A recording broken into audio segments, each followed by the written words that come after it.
In the blanks. The first reservation rule came into force in dash. The answer is 1921.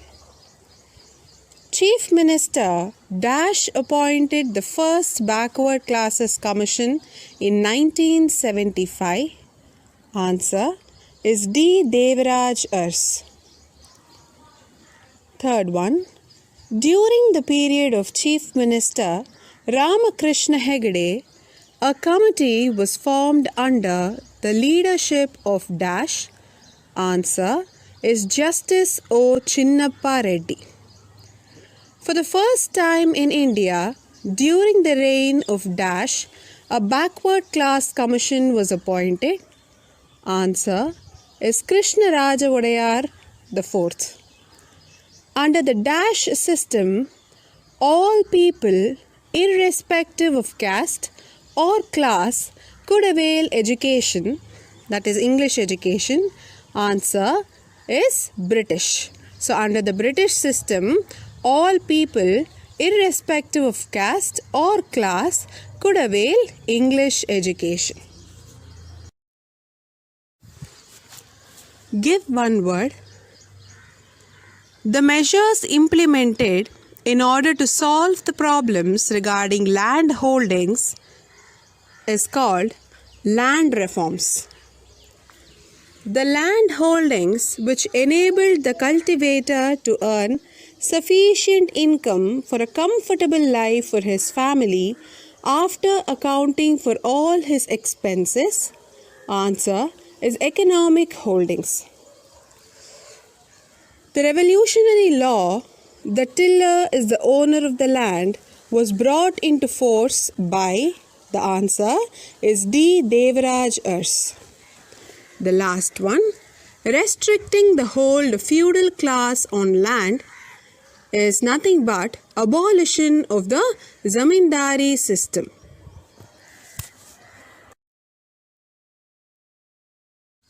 Mention the events for the following. 1974. The revolutionary law, the tiller is the owner of the land, was brought into force by D. Devaraj Urs. 1983. T. Venkateswamy Commission was appointed. 1975. Chief Minister D. Devaraj Urs appointed the first Backward Classes Commission under the chairmanship of L.G. Havanur.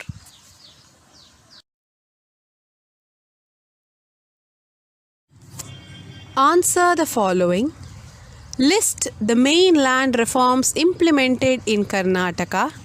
Answer: abolition of the zamindari system, reforms in tenancy system, maximum limit on land holdings, creation of economic holdings, and development of cooperative farming. Second question. What is cooperative farming?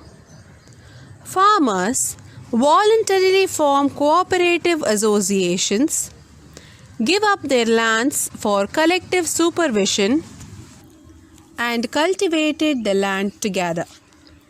When the crop was harvested and sold, they set aside money for long-term development of the land and divided the rest of the money among themselves. This is called cooperative farming. What are the problems faced by the Indian tenants?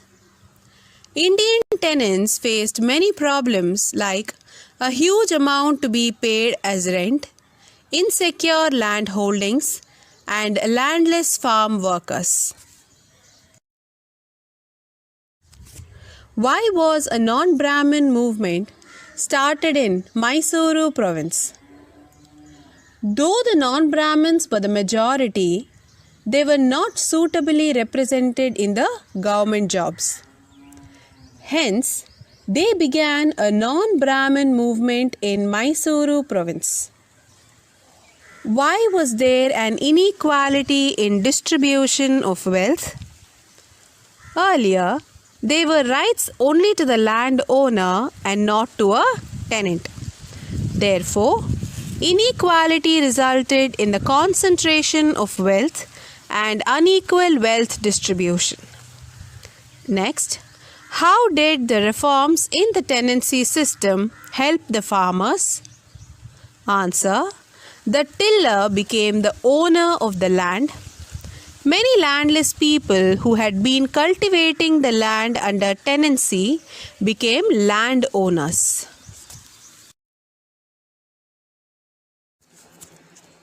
With that, we have completed answering the assignment questions. Let us now move on with today's chapter. But before that, we will just look into certain important terms that we will come across in this chapter.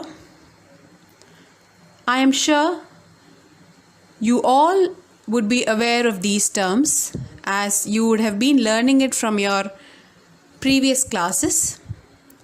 So let's just quickly revise. Valley.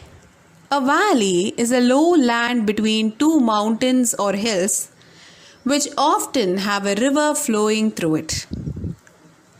Next, plateau. Plateau is a flat elevated landform that rises sharply above the surrounding areas. Peninsula. A piece of land that is surrounded by water. Gulf is a deep inlet of sea almost surrounded by land with a narrow mouth. And the last one is a glacier, a mass of ice that moves slowly down a valley. I'm sure you've all recollected whatever you've learned these years. So let's start the chapter. And please don't forget, you can always look back to this slide if in case you don't understand the terms in the lesson. Okay?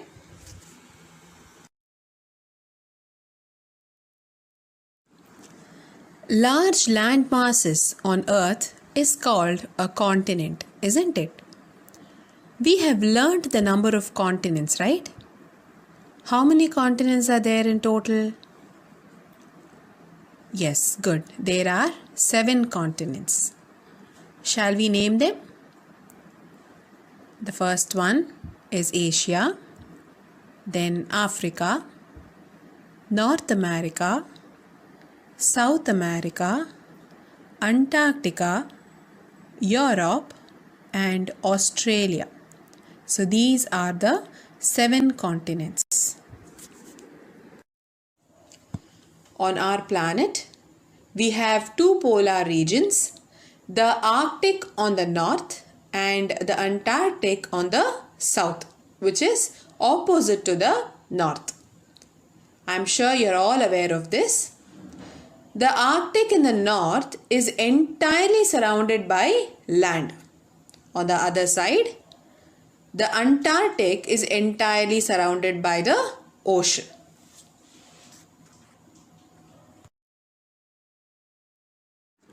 Last year, you would have learnt about Asia, Africa, and Europe.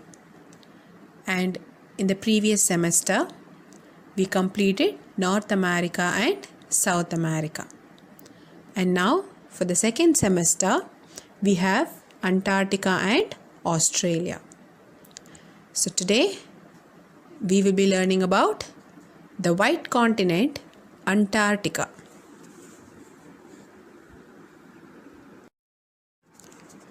So under this chapter, we will have to learn about the location, extent, physical setting, physical features, the Antarctic expedition and the treaty, the important research stations. So we will be covering all of these topics under this chapter.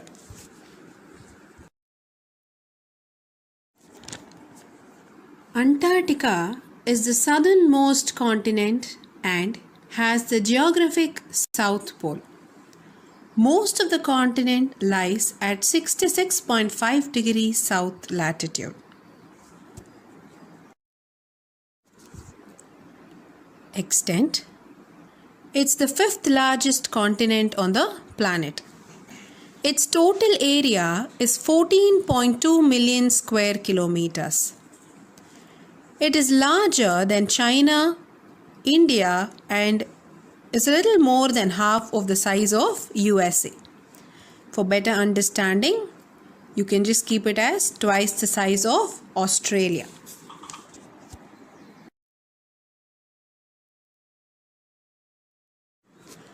The continent of Antarctica is surrounded by the Southern Ocean, or also known as the Antarctic Ocean.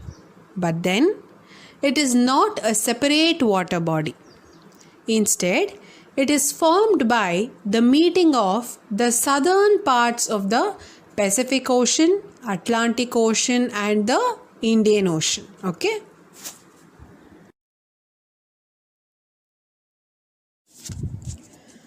In this globe, you can see South America here.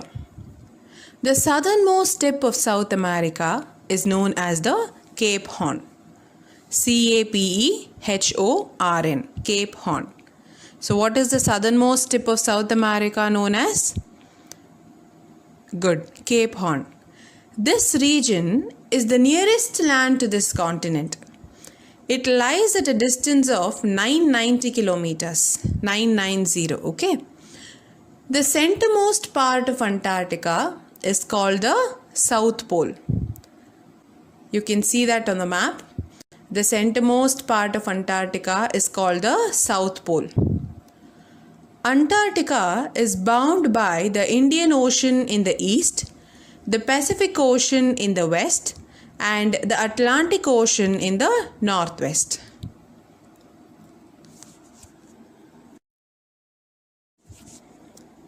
We'll now move on with the physical features. Almost 98% of the continent is covered by ice and snow. Conditions in Antarctica are extreme in the entire world. On average, it's the coldest, driest, and the windiest continent and has the highest elevation of 2,300 meters. Therefore, most of the relief features of this continent are covered by ice sheets. Antarctica is so dry that it is also known as the cold desert. The temperature in Antarctica has reached up to minus 89 degrees Celsius. So this has happened in Vostok, V-O-S-T-O-K, okay? The Trans-Antarctic Mountain crosses the entire continent and it divides Antarctica into two major physical divisions. Nothing but the East Antarctica and the West Antarctica. You can see that on the map to your right, children. It's mentioned clearly in the mid, Trans-Antarctic Mountains. So towards the left you can see the West Antarctica. To your right you can see the East Antarctica. We will study about both of this in detail, okay? Under the ice, Antarctica has the relief features such as mountains, lowlands, valleys, etc. When you take the physiography of this region, we have one of the important mountain ranges that runs here. That is the Trans-Antarctic Mountain Range. You can see this on the map. It is marked separately in the mid. It runs east-west in direction. It divides Antarctica into two major physical divisions, East Antarctica and the West Antarctica. The East Antarctica is called the Greater Antarctica and the West Antarctica is called the Lesser Antarctica. Is that clear? Let's take up East Antarctica now. It faces the South Atlantic Ocean and the Indian Ocean. It covers more than half of the continent, and so it is called the Greater Antarctica.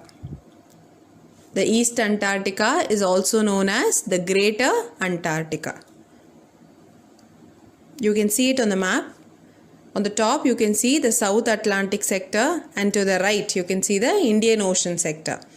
So this is what I told you. It faces the South Atlantic Ocean and the Indian Ocean. It covers more than half of the continent, and so it is known as Greater Antarctica. Along the coast of the region, there are mountains, valleys, and glaciers. The central part of the region is a plateau, where the South Pole is located. So in the earlier maps that I showed you, you all would have seen the South Pole, isn't it? Especially in the physical setting slide.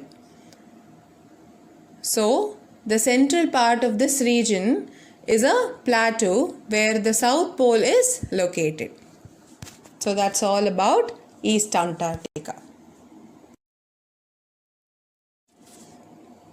West Antarctica. It faces the Pacific Ocean. Much of its area lies below the sea level. The Antarctic Peninsula of this region is a mountainous S-shaped fringe of land that points towards South America.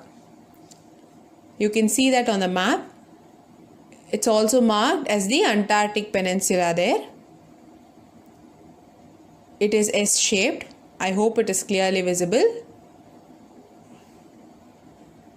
It also includes peaks and volcanoes.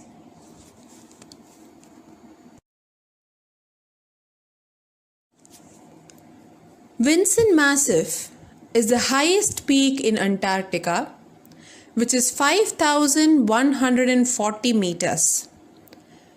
It is located in the Ellsworth Mountains. Vinson Vinson Massif, Massif. The most active volcano in Antarctica is the Mount Erebus, Erebus, Mount Erebus. So it is the most active volcano in Antarctica, which is on the Ross Island. Another one is the Prince Charles Mountains. Two large gulfs cut into Antarctica at opposite ends of the Transantarctic Mountains, namely the Ross Sea and the Weddell Sea. I have encircled both of these on the map. What is a gulf? A gulf is a large inlet from the ocean into the landmass. It has a narrow opening than a bay. So two large gulfs cut into Antarctica at opposite ends of the Transantarctic Mountains. You can see the Transantarctic Mountain is marked over there. You can also see the Ross Sea and the Weddell Sea over there, right?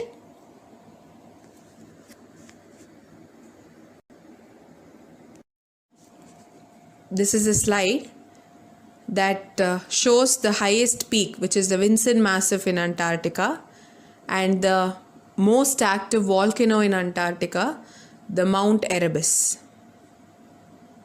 Please have a look at it, children. Antarctic expedition. What is an expedition, children? An expedition is a journey undertaken by a group of people dealing with a purpose of exploration, research, etc. Let me repeat. An expedition is a journey that is undertaken by a group of people dealing with a purpose For example, it could be exploration, research and so on. Okay. The expedition regarding Antarctica took place in the 18th century and continues till date. The discovery of Antarctica started in 1820s, and at that time only the coastal areas were discovered. The South Pole was not discovered. Many sea voyagers made adventurous efforts to explore this continent. Among them, Charles Wilkes, who was the head of the US Navy, proved the existence of this continent. And then James Clark Ross of the Great Britain sailed to the Ross Sea. So this sea is named after him. So this took place in 1841. At the end of the summer, inventors enter this continent through the ocean. After that, they prepare the shelter for winter camp.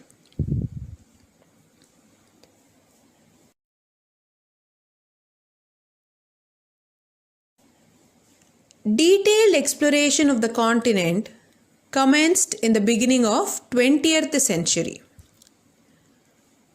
The first person to reach was Ronald Amundsen, RONALD-AMUNDSEN, Ronald Amundsen. He was a Norwegian explorer and he reached the South Pole.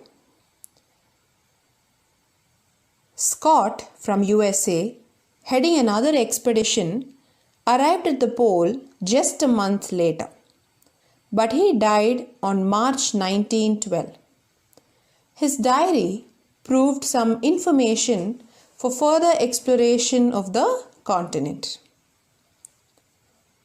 Richard Byrd, the Navy officer of United States, was another to reach the South Pole in 1929 by plane. Later, several countries of the world began to study the continent of Antarctica.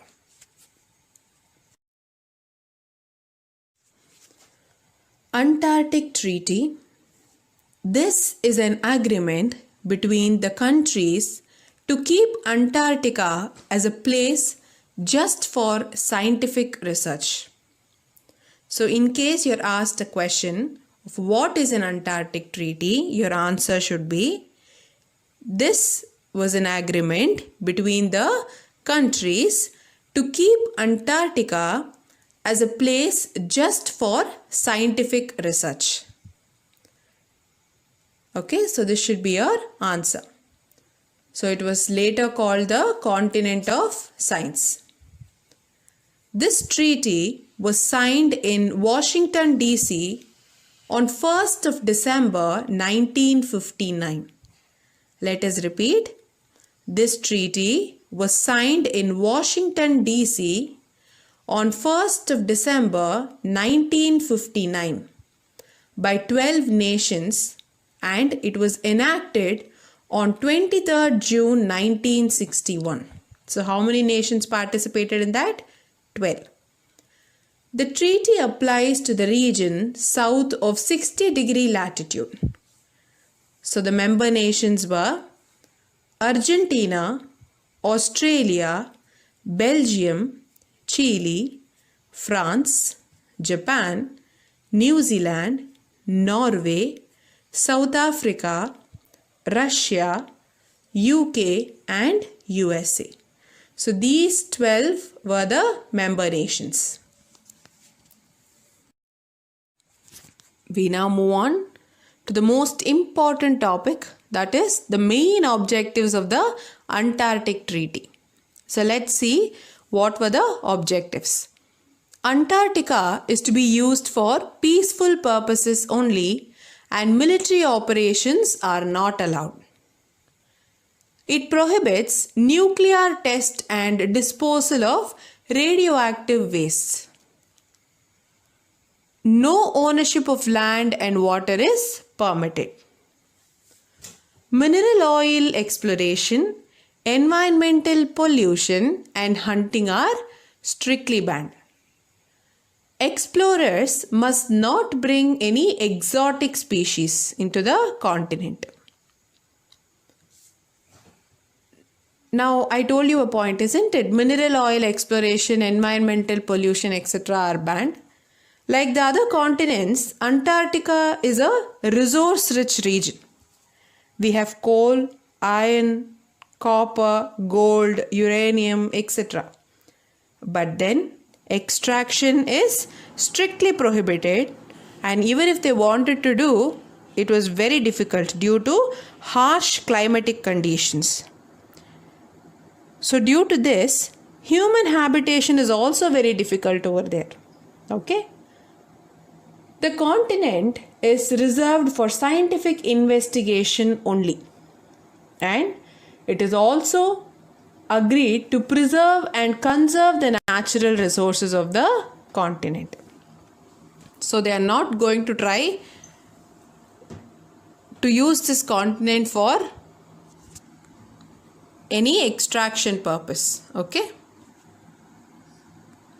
These are the main objectives of the Antarctic Treaty. So the nations have agreed to this and they have signed.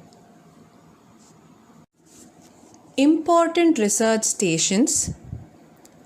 About 30 nations of the world have established their research stations in Antarctica to conduct research in several aspects of the continent, like the structure, climate change, pollution, biodiversity protection, etc. India has also established its own research station in Antarctica. In 1982, the Indian flag was unfurled for the first time in Antarctica under the leadership of Dr. Kasim. I repeat that. In 1982, the Indian flag was unfurled for the first time in Antarctica under the leadership of Dr. Kasim.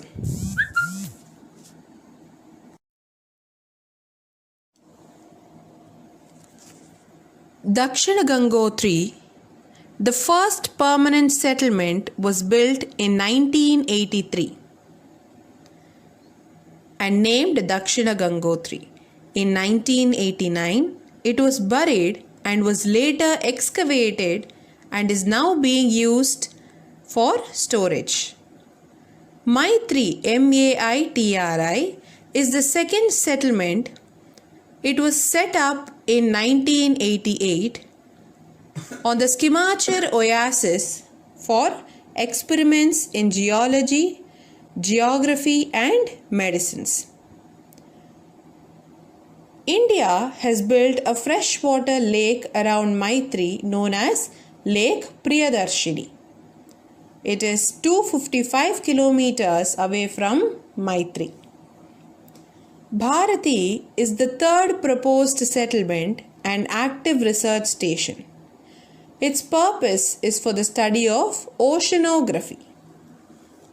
So, India had set up 3 research stations there: Dakshina Gangotri, Maitri and Bharati. But Dakshina Gangotri is used for storage now. Okay? You can see Maitri and Bharati are marked on the map to your right.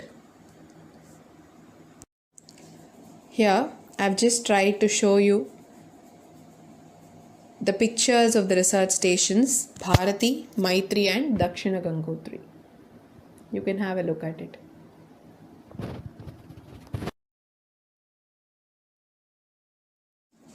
With that, we complete Antarctica, the white continent. We now move on to important points to remember: location and extent, surrounds the South Pole, Most of the continent lies within the Antarctic Circle. This continent lies opposite to the Arctic Circle in the North Pole. It is the fifth largest continent. It's 14.2 million square kilometers. It is larger than China and India and is more than half the size of USA. Physical setting. The continent is surrounded by water body. It is often called the Southern Ocean or the Antarctic Ocean. It is formed by the meeting of the southern parts of the Pacific Ocean, Atlantic Ocean and the Indian Ocean.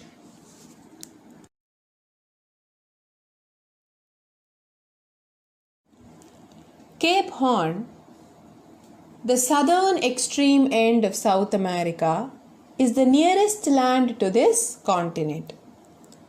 It lies at a distance of 990 kilometers. Antarctica is bound by the Indian Ocean in the east, Pacific Ocean in the west, and Atlantic Ocean in the northwest. Physical features. The ice layer, which is approximately 2,300 meters thick, makes it look white. Ice and snow cover about 98% of Antarctica. Most of the relief features of the continent are covered by ice sheets. High mountain peaks and a few plateaus are only visible land surfaces. Hence, Antarctica is called the White Continent. It is also called the Snow Desert and Cold Desert as it generates the coldest climate. Antarctica is the highest continent in terms of average elevation. The Transantarctic Mountain crosses the entire continent. It divides Antarctica into two major physical divisions, East Antarctica and West Antarctica.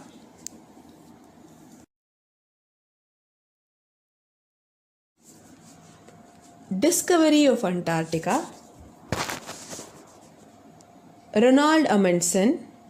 He was the first person to reach the continent of Antarctica. Charles Wilkes proved the existence of the continent of Antarctica. Richard Byrd was the first to reach the geographic South Pole by plane. James Clark sailed into the Ross Sea of Norwegia. Robert Scott discovered the South Pole.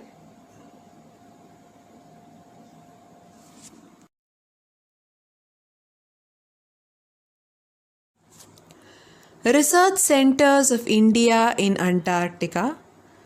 Dakshina Gangotri, the first permanent settlement, was built in 1983. In 1989, it was buried and was later excavated and is now being used for storage. Maitri is the second settlement. It was set up in 1988 on Schumacher Oasis for experiments in geology, geography and medicines. Bharati is the third proposed settlement and active research station. Its purpose is for the study of oceanography.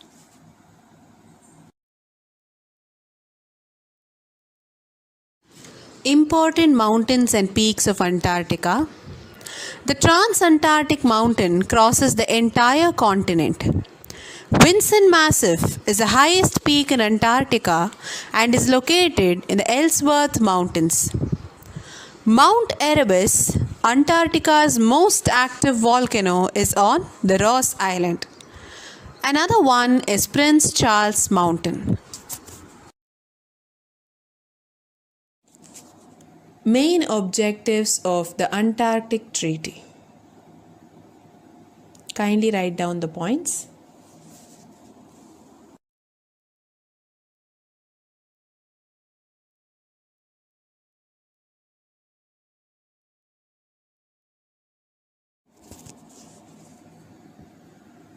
The Indian flag was unfurled for the first time in Antarctica in 1982 by Dr. Kasim. The freshwater lake built around Maitri by India is known as Lake Priyadarshini.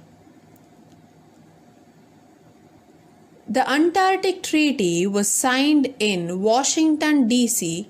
on 1st of December 1959 by 12 nations, and it was enacted on 23rd June 1961. The two gulfs that cut into Antarctica are the Ross Sea and the Weddell Sea. Vostok is the place in Antarctica near the South Pole which has recorded the lowest temperature of minus 89 degrees Celsius in the world. East Antarctica is also known as the Greater Antarctica.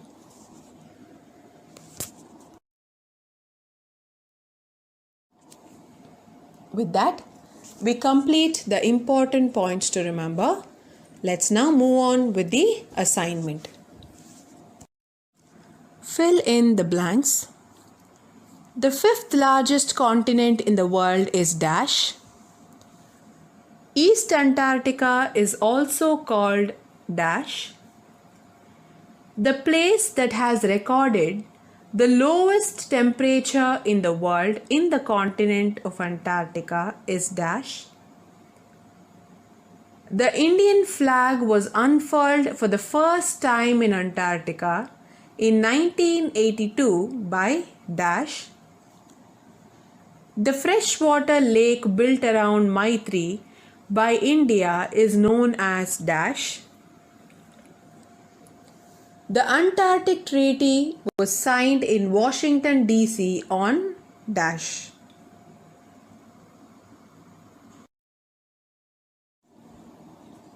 Match the following. Match column B in accordance to column A. Answer the following. Explain the physical setting of Antarctica. Second, Antarctica is known as the white continent. Why? Third, mention the important mountains and peaks of Antarctica. Fourth, list the research stations of India in Antarctica. Fifth, name the two major physical divisions formed by the Trans-Antarctic Mountain. Then, name the two gulfs that cut into Antarctica. What is the Antarctic Treaty? And the last one, what are the main objectives of the Antarctic Treaty? With that, we complete the chapter Antarctica.